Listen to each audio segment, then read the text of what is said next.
And I'm still getting a lot of from you, like it's really loud. I don't know how to help with that. Where's your mic positioned? By my chin. Right by your chin, huh? Yeah, somehow your nose is like blowing directly into it. It's definitely not. I can't even hear my exhaling. Are you sure it's your only nose? I'm pretty sure. Okay. I'm not hearing it now. Only when you laugh through your nose. Just like that. It's like elephants. It's like elephants. So instead of doing that, go, ha ha ha ha. Yeah, I'll do my best. Ha ha ha ha. Ha ha ha ha. Something natural like that. Yeah, definitely natural. Good. Or just don't laugh at all my hilarious jokes. What jokes? Hey everyone, I'm Phil. And I'm Willow.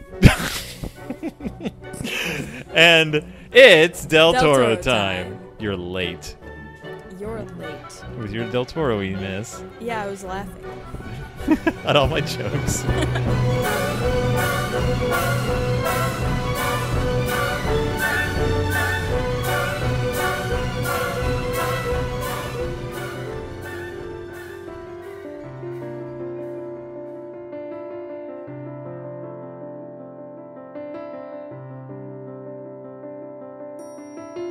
Everyone who has travelled over eastern England knows the smaller country houses with which it is studded. The rather dark little buildings, usually in the Italian style, surrounded with parks of some 80 to 100 acres. For me, they have always had a very strong attraction, with the grey paling of split oak, the noble trees, the meres with their reed beds, and the line of distant woods.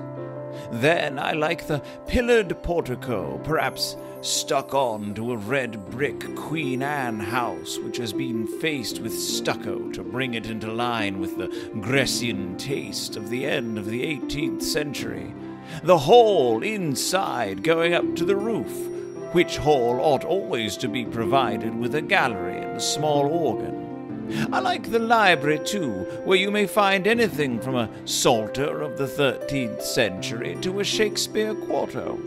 I like the pictures, of course, and perhaps most of all, I like fancying what life in such a house was when it was first built, and in the piping times of landlord's prosperity, and not least now, when, if money is not so plentiful, taste is more varied and life quite as interesting.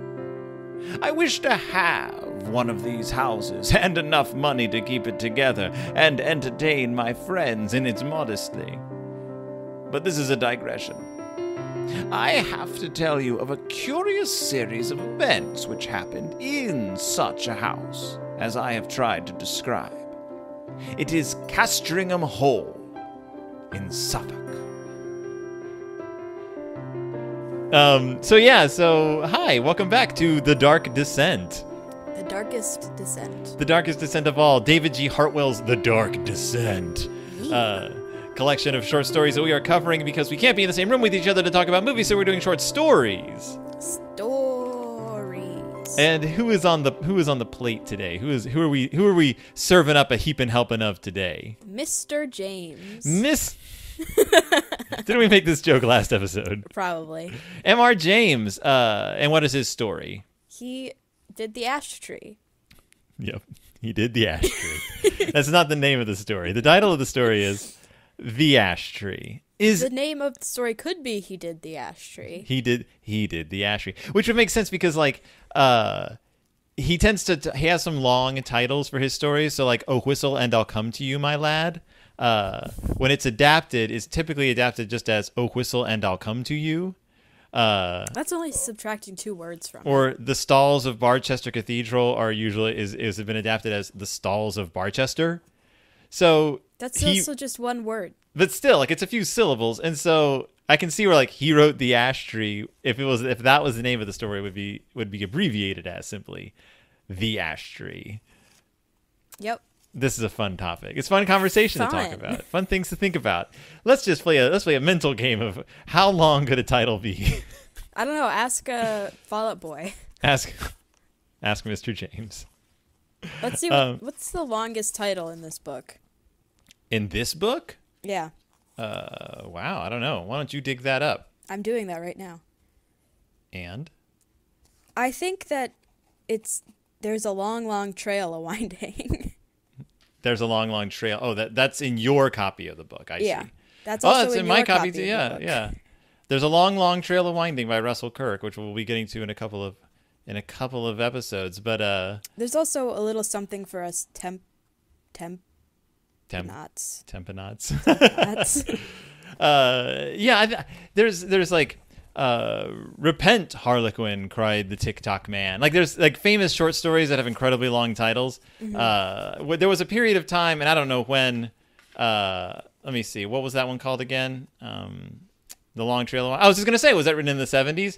Yes, it was. There was this period in the 60s and 70s where like sci-fi short stories and like just genre short stories had really like kind of ponderously long titles.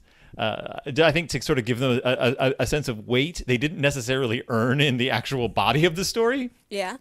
So so there was that John McCoy, my co-host of the podcast I used to do called Click It Cast, just loved to revel in these stupid titles that authors would give their stories that didn't quite earn them. But so Mr. James, Mr. M.R. James, Mr. Montague Rhodes James, died in 1936 at the age of 73, and pretty much spent his entire life in college.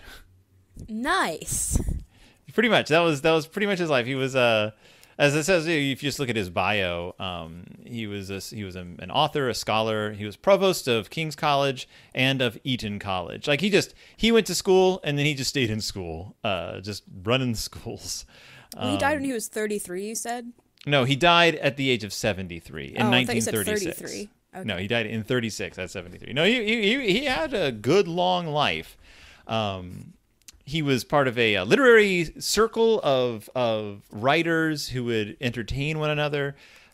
He ran a college. He wrote a lot of stuff on antiquary stuff and architecture, and obviously a lot of medieval scholarship. And he wrote ghost stories. Mm-hmm. Or monster stories in this case. Yeah, they're called ghost stories, but they frequently are more like supernatural stories. Mm-hmm.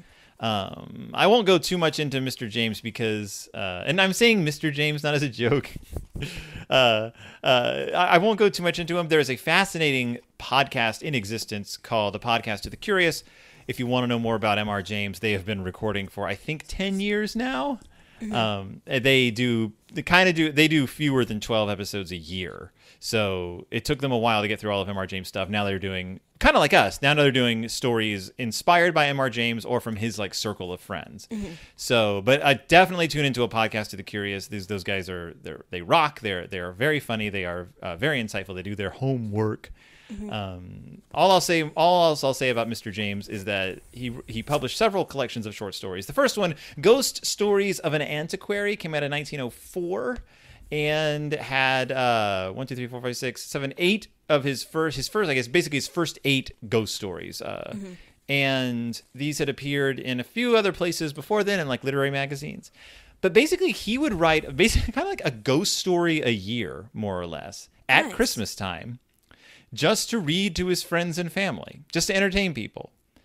So if you can imagine this story having been written to be read out loud to a bunch of people at nighttime in front of a fire, everyone has like a warm drink. It's almost Christmas time, and it's time for a spooky story that you relate as if it was a real story. That's kind of the gist he's going for. So there's a lot of good humor, a lot of like asides and personal opinions, and then a big boo jump scare at the end to kind of shake everyone up before you move on to the rest of your party, or everyone goes to bed and has trouble sleeping that night. And that's now that I know it's meant to be read out loud, I understand it a bit more. Yeah. Because there were some parts in here where I was like, I can't comprehend what this is trying to say. Well, so this is the Ash Tree. It's the 4th story in Ghost Stories of an Antiquary.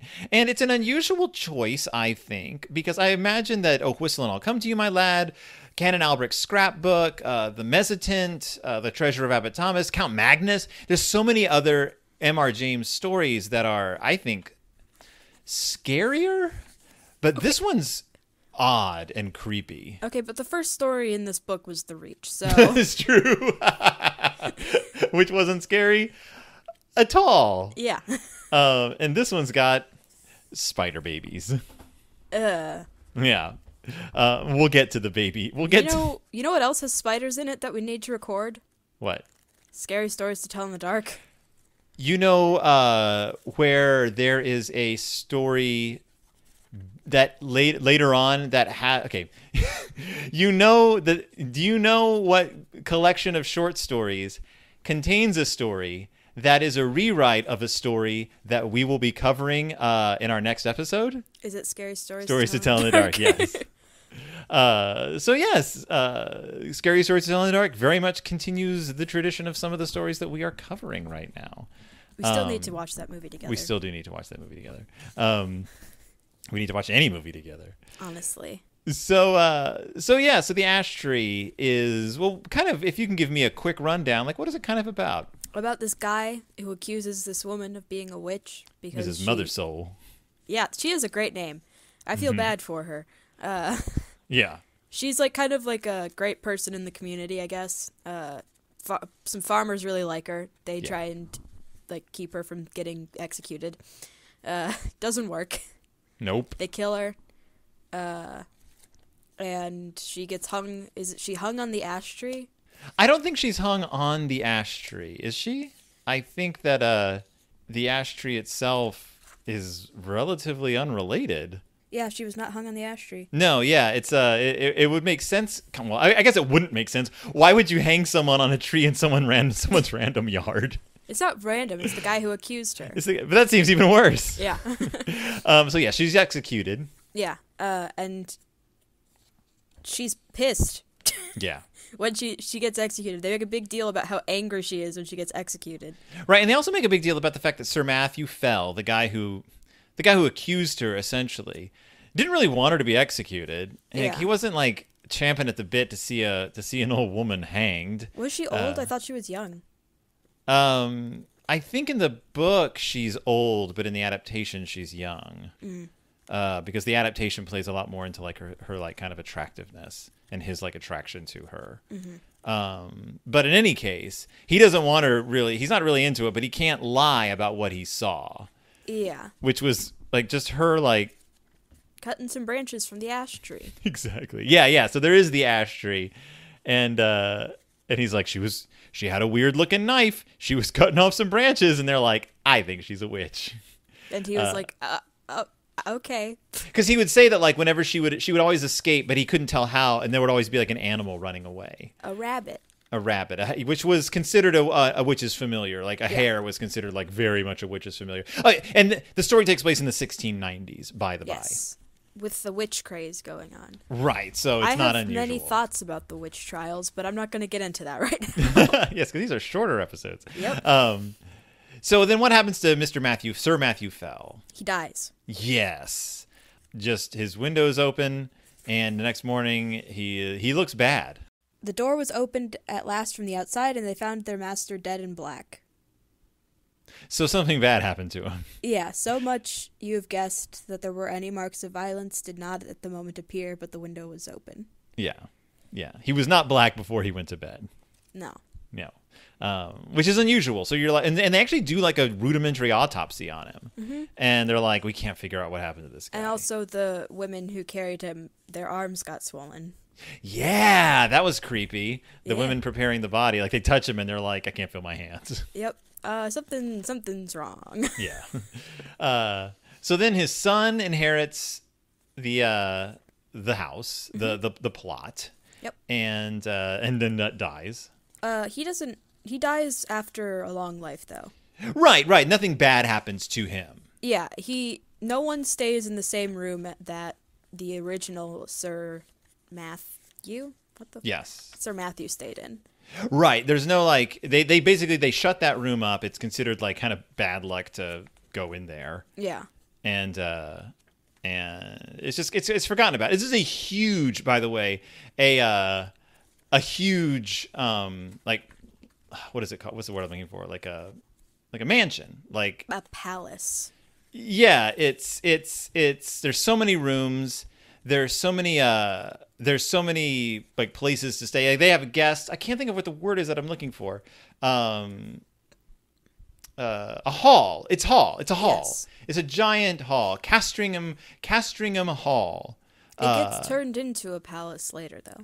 Right. It was based, they believe, on Livermere Hall, which unfortunately was torn down in like the 1920s. Yeah. But there's photos that exist of it, and you look at this thing, and like it's the kind of place that like even before the short story takes place, was like fortified. Like it had walls and a moat, and then the walls were eventually torn down. It just became a place for a rich family to live. Yeah. So it was a big palace. So the son dies. There's really nothing interesting happens there, and then they are going to build onto the family's like section in the church. They're gonna like add stuff to like a morgue or something. Well, they're gonna add seating. Yeah, that's what I meant. I can't think of the word. A pews. Coliseum? Yeah, they're gonna expand, because like if you're a rich family, you have a place in your church for all of your family members to sit to show how rich and awesome you are, and they're going to expand it, but they need to expand the church, which means they need to expand into the graveyard. Yes. So they choose to expand into the part of the graveyard where like the paupers are buried and the unmarked graves are, and it means they have to dig up Mother Soul's grave. And what do they find when they dig her up? It's empty. Oh no. No one thinks anything of it, though, because, as they say, the idea of a zombie didn't quite exist at that time just yet. Right. Even though, in many cultures, the ideas of vampires did exist. I don't know. Right. European life was weird. I don't understand it. So they burn the coffin, because what else are you going to do? Yeah. And then the next son inherits. Sir Richard inherits. Sir Richard fell. He seems like a guy. What kind of guy does he seem like? Just a guy. He is just a guy. He's definitely very extravagant. Yes. He's like, I'm going to remodel this hall into an Italian palace. So, and that is some serious business for M.R. James. A lot of his stories have this like sort of like backhand, like not even backhanded, this like direct critique on architecture of the day. The thing about M.R. James, he hated change of any kind. He hated when architecture changed. He hated when art changed. He hated when attitudes changed. He really just wished everything would stay the way it was forever and never change. He must be rolling in his grave right now. He must be, yeah. He's turning somersaults. The gravitational pull of the Earth has been affected by how quickly M.R. James is spinning in his grave. But yeah, no, he was not a fan of the Italian style and the stuccoing of buildings and the tearing apart of that was just the way he was. And unfortunately for him, like that became the style in the English countryside for a long time. And he made sure you knew it in his little ghost story, The Ash Tree. So he comes in, but he's just a guy. He like has guests. He's he's just a rich guy. But then he's gonna have friends over for a weekend. Mm-hmm. And he needs places for them to stay. And he's getting sick and tired of the room he's staying in because it keeps filling with smoke from the chimney. Yep. And he's like, what about this room that no one ever sleeps in? And they're like, no, you should not sleep in there. Yeah, the maid is like, it hasn't been opened in a long time. Probably smells really bad. And he's like, open it up. Oh, it does smell bad. We'll open the window and I'll sleep in here anyway. Right. Oh, and it's drafty and damp. And there's a weird noise coming from the window every night. But whatever, it's better than the other room. There's like 700 rooms. Yeah. Another one. But he wants one that doesn't face the north or the west or the east because he doesn't want to be woken up by the sun. No, he wants to be woken up by the sun, I thought. Oh, I thought he didn't want to be. No, that's why he... One that was facing... I'm so confused. This story really confused me. It's... M.R. James uses some, like, flowery language, and there can be times when he kind of talks around himself in his sentences, and you're like, wait, what are you talking about? Phrasing in the sentences is hard to understand because it goes against like the standard English language like pattern of how sentences are usually spoken. Yes, exactly. There are times in his descriptions when I'm like, wait, what? And I have to read them out loud to kind of get like the rhythm of like, okay, I think I know what you're trying to say here. There is actually a story, I can't remember which one of it. There's one of his, I can't remember which one it is now, that is so written like that even in a podcast to the curious, they were like, confused as to what had actually happened in the story. Yeah. But most of his stories aren't like that. Most of them are very down to earth. But he does a few where he gets a little lost in his own, like... And again, maybe it made more sense when he was reading it out loud. Yeah. Because he was able to do the inflections, and he knew what he was talking about. So all these friends show up to go hunting. He doesn't feel well after one night in that room. He kept hearing scrapings and scratchings at the window, and he thinks, oh, maybe it's from this ash tree that's outside my window. Maybe it's scraping against the window. But one of the people is just like, no, that's impossible, because the ash tree is like at least a foot away from the window. Mm-hmm. And he's like, oh, maybe it was like a rat or something scratching at the window. I don't know. Climbed up the ivy. We're going to cut this tree down anyway and burn down the ivy. That'll be fine. There's some interesting parts in this book that we just completely skipped over.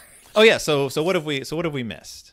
Well, there's the first thing I came across when I was looking back through the story was the 3 trials, opening the book and placing my finger upon certain words. Yes. That are like a prophecy or whatever. Yeah, we haven't talked about the vicar yet. The first Sir Matthew had a friend who was like the local like vicar, who hung out with him and like was there when the body was found and everything. And then that vicar's grandson or son shows back up later on to Sir Richard, and he's like, "Oh, I have this old Bible of Sir Matthew," and Sir Matthew was doing this like divination technique where you close your eyes and you select like at random a phrase from the Bible. And what did it say? One, it said, "Cut it down."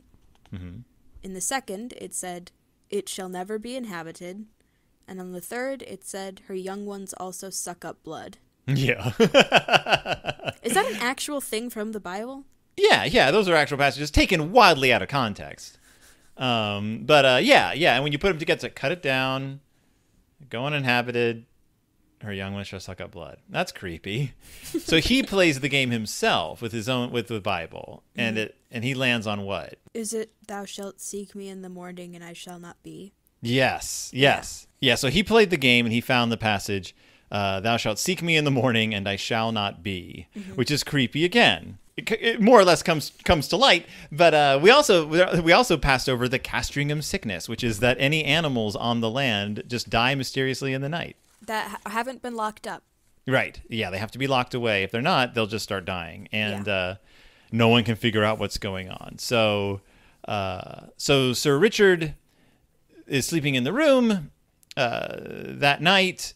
He goes to bed. When they wake up in the morning, his guests find him a dead boy, deceased. Meanwhile, a cat climbs up the ash tree. As they do, and falls inside. Yep. As they do. And what happens to the cat? It dies. It starts screaming. Yep. And they're like, what the heck's going on? So a gardener climbs up with a lantern to look inside. He accidentally drops the lantern and the tree catches on fire. Yeah. Well, that's unusual and, unfortunate. But then what comes out of the tree? First, at the fork, they saw a round body covered with fire, the size of a man's head, appear very suddenly, then seem to collapse and fall back. This 5 or 6 times. Then a similar ball leapt into the air and fell on the grass, where after a moment it lay still. The bishop went as near as he dared to and saw but the remains of an enormous spider, veinous and seared. And as the fire burned lower down, more horrible bodies like this began to break out from the trunk, and it was seen that they were covered with grayish hair.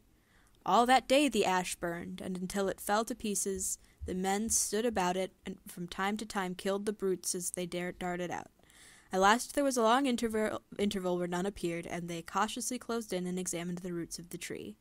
They found, says the Bishop of Kilmore, below it a rounded hollow place in the earth, wherein there were 2 or 3 bodies of these creatures that had plainly been smothered by the smoke, and, what is to me more curious, at the side of this den against the wall was crouching the anatomy or skeleton of a human being, with the skin dried upon the bones, having some remains of black hair, which was pronounced by those that examined it to be undoubtedly the body of a woman, and clearly dead for a period of 50 years. Presumably Mrs. Mothersole. Yes. And we didn't mention that periodically things have been seen scurrying up and down the tree that people thought were squirrels, but that seemed to have more legs than a squirrel should have. So, horrifying giant spiders the size of a man's head have been crawling out of this tree and killing anyone who lives in that room. Yep. That's terrible. Yeah. And kind of an unexpected direction for the story to go in the end. Yeah. I've read this story before, and I always forget that it's giant, horrible spiders crawling out of a tree that were presumably Mother Soul's familiars? Children, I think, maybe? I don't know.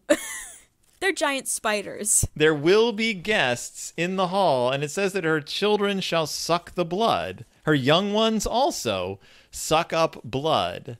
So, was she a witch?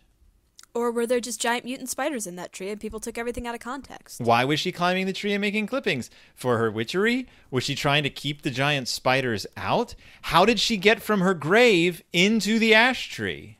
The spiders brought her there. They did? Yeah. Believe it or not, there is evidence for spiders being witches' familiars. And it was always thought that that wasn't the case until Jacqueline Simpson, writing in Ghosts and Scholars newsletter, which is a M.R. James newsletter, was doing her research and discovered that in the 1660s, there was an account of a parade of witches' familiars who were spiders, an innumerable company of spiders of a reddish color. The spectators judged them to have been so many as would have filled a peck, like 2 gallons, marching together in a strange kind of order from the place where they were first discovered towards one Mr. Duncombe's house, a member of the late Parliament, since knighted, and as the people passed the street or came near the spiders to look upon so strange a sight, they would shun the people and kept themselves together in a body till they came to the said Duncombe's house, before whose door there are 2 great posts. There they stayed, and many of them got under the door into the house, but the greatest part of them, climbing up the posts, spun a very great web presently from one post to the other, and then wrapped themselves in it in 2 very great parcels that hung down near the ground, which the servants of the house, at last perceiving, got dry straw and laid it under them, and putting fire to it by a sudden flame, consumed the greatest part of them.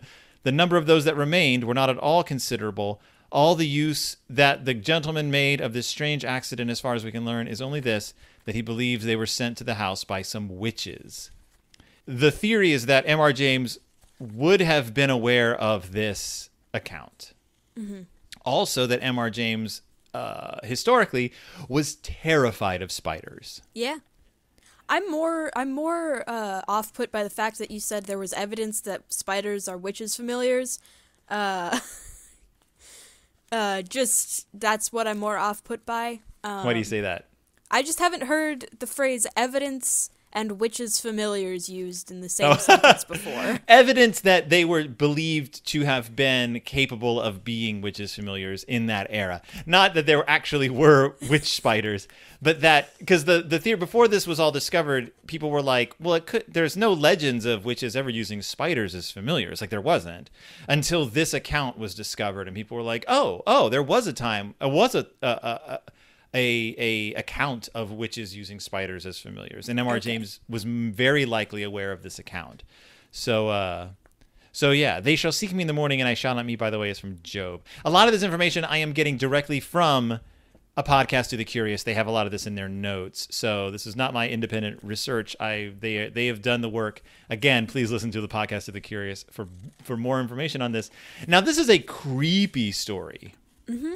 A very creepy story, and it was adapted into a creepy BBC special for Christmas called The Ash Tree, adapted by playwright David Rudkin. I don't like spiders. Yeah. At all. Do you like them better when they have baby faces? No. And scream and cry like babies? No. Because this delightful Christmas special decided not only to show Mrs. Mother Soul's naked, which it did. It showed her being tortured, but hung up with her bare chest hanging out on BBC television. I guess for Christmas, they were like, "This is good Christmas viewing." The lovely Barbara Ewing playing Anne Mother Soul, as they call her, very good actress. Edward Petherbridge playing Sir Richard and Sir Matthew.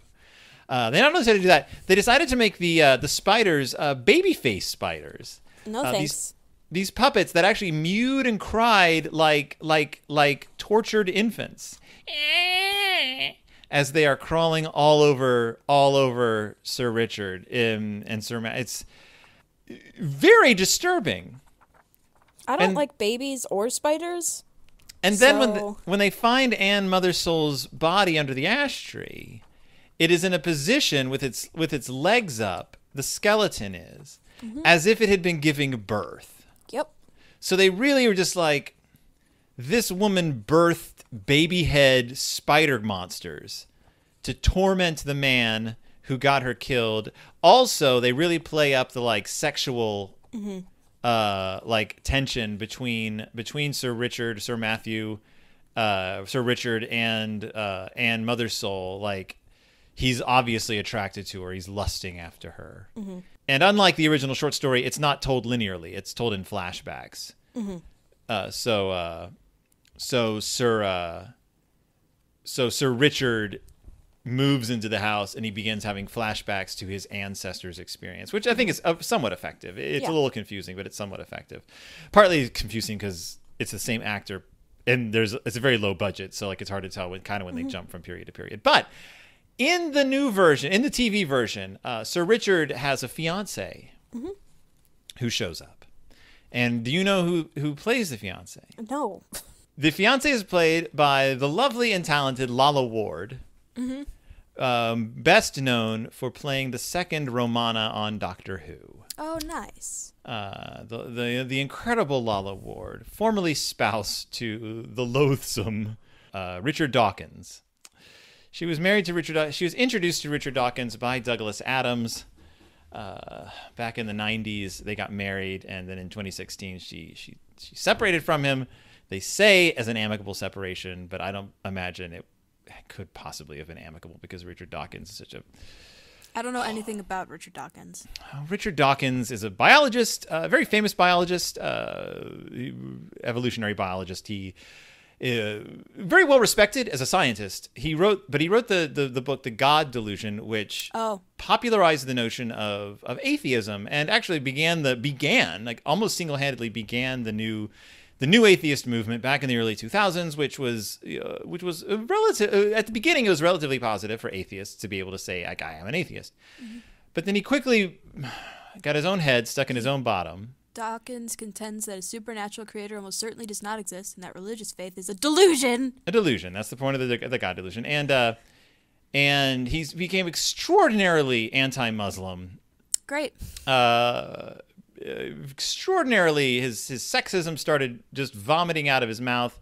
The women in the atheist movement were like, we need to get some, like, there's a lot of sexism, a lot of hostility towards women in the atheist movement. And Richard Dawkins was like, grow up. No, there isn't. And that caused a great schism in the atheist movement. And that's when all the men's rights activists and all the loathsome fedora tipping milady neckbeards started. Nice guys. Yeah, the nice guys and the actual progressives separated, and that began like the huge movement away from Dawkins atheism into positive social justice atheism for many people. And I can imagine Lala Ward finally just getting sick and tired of Richard Dawkins' mouth and wanting to get away from him. That's my opinion on Richard Dawkins. There's a mini section in here on the Wikipedia article called Fathering the Meme. Yes. And it's very frustrating because meme is a great word. It is. And he basically created it. Yeah.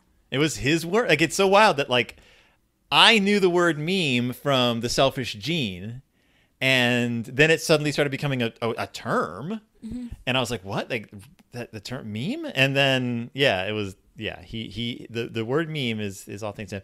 He didn't create any fun memes, though.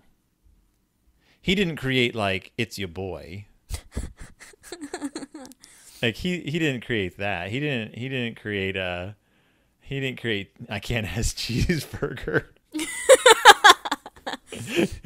He wasn't like, wouldn't it be funny if cats spoke in broken English? Or like, oh, wouldn't it be funny if Willy Wonka said sarcastic things. It says the last sentence of this is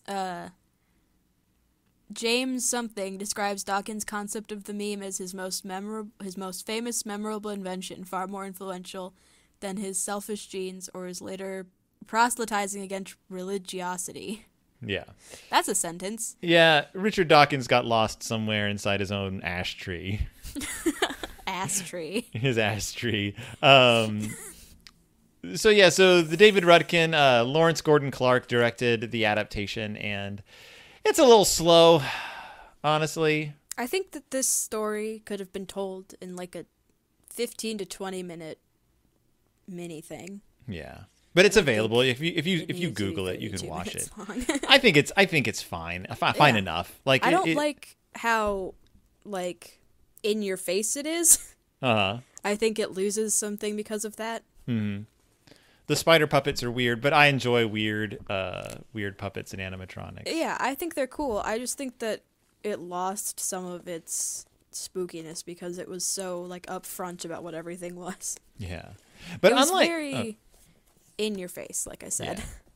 And unlike a lot of M.R. James stories, the ash tree doesn't really rely a lot on. A lot of M.R. James stories depend on like, you accidentally unearthed this artifact and took it out of its like resting spot, and now you're being haunted by a ghost, or you picked up this cursed artifact, or you read this old manuscript and accidentally brought something back. Like a lot of his stories deal with like scholars acting alone, like very like older men acting alone. Lonely older men doing something, digging into knowledge they didn't even realize they shouldn't be digging into, and accidentally bringing something after them. And the ash tree really isn't that. It's just you just happen to move into the wrong house. It's kind of unusual for M.R. James. Yeah. But it is like if you're gonna choose, if you're gonna choose an M.R. James story, it's got a shocker ending. It's got ghoulish spider monsters and a dead witch giving birth to those ghoulish spider monsters. So. At least in the adaptation, it does. Yeah, it's sort of implied in the book, but like most M.R. James, you can read around and come up with your own conclusions because it says that they are like not her progeny, but like the young ones shall also suck the blood or whatever. Yeah, but like children doesn't like necessarily always refer to like the birth children of... right no, I see what you're saying. They didn't necessarily crawl out of her body. Yeah, right. And it is a little messy, like you said, with like she's presumably an innocent woman, but then all of a sudden she's an actual witch. Like, what is she? I always liked the idea of like witches coming back from the dead, not because they were witches in their real lives, but because they were killed so unjustly and so horribly that their spirits were granted power in the after. That's what I always think. Like, these women weren't witches before, but your cruelty has twisted them into something that they never wanted to become. Yeah, that makes sense. Who knows with Anne Mother Soul, though? We don't get a whole lot of her... We don't get her story. No, we don't. Has anyone ever written any fanfic about Anne Mother Soul? I would be interested. I wonder if... or not even fanfic, but like is there a published story that expands on Anne Mother Soul from this story, like tells her side? I would love to know her side of the story. That's going to be my first published story. Yeah, do it. I would be interested in knowing. I just searched for it, and all I found is a bunch of stuff about people trying to find help for single mothers, and a lot of quotes about a mother's soul support. A mother's soul custody. A mother's soul heir. Look out for an adaptation of M.R. James's The Ash Tree, told from the woman's perspective. Yeah, I'd love to see it. I would love to know it. Well, that is The Ash Tree. It's hard to say out loud. That is The Ash Tree by M.R. James. You can find it in Ghost Stories of an Antiquary if you wanna just find a bunch of M.R. James stories. Of course, it is in the first volume of The Dark Descent, The Color of Evil, so you can look for that as well. What do you think about this one being in the book called The Color of Evil? I like it because the evil doesn't necessarily have to do with her actions. Mm-hmm. The evil is the execution of a woman who wasn't doing anything wrong, who wasn't hurting Well, she was anyone. trespassing. Well, yeah, okay, but No one deserves to be killed because they were trespassing, though. she was climbing a tree. Yeah. And a great evil was committed on her, and that evil has just now like gotten into the soil and is coming out of the tree to curse. It's a curse. It's the Grudge, basically. Yeah. We're not going to talk about The Grudge, though. I actually haven't watched any more of that. That is fine. That is fine. That is fine. I don't need to watch a show about domestic violence. Nope. That is Willow is referring to the Netflix adaptation of Ju-on, which is horrific. And I haven't even gone back after episode 4. I started watching Glee instead, which is gross. Even worse. Why would you do this? A very different experience. Willow, what is the next story from The Dark Descent? Well, we talked a bit about motherhood in this episode. I don't know anything about this story. It's just called The New Mother. So The New Mother, a story from the 1800s by our first woman writer, Lucy Clifford. So I have read it. I have read it several times, and it's a good one. It's a good one. It is so popular that there are reverberations of it throughout other short stories and novels. it's like scary stories. Like scary stories. So so we'll see what your thoughts are on this. I really enjoy it. I think it's a neat little tale. So I am curious to see what you think of Lucy Clifford's The New Mother. The next story in The Dark Descent. She's another person who has letter last name. Letter last name? Yeah. Wait, what? Because she's called Lucy Clifford, but she's also known as Mrs. W.K. Clifford. Oh, I see. The W.K. is for wacky. No, it's for William Kingdon. No. So that is it. That is the next. This is the latest episode of The Dark Descent. Thank you all so much for listening. You can find us at Del Toro Time. Wait, what is our? It's Del Toro Time. No, it's deltorotime.wordpress.com. Oh, okay. Or you can find us. Forgotten the name of our show. Yeah, or you can find us on Twitter as well. Just search for It's Del Toro Time. Anything else? No. No, not at all. Well, everybody, I'm Phil. And I'm Willow. And we'll see you when it's Del Toro time. Do you want to say goodbye? Bye. That sounded like one of them spider babies. Goodbye.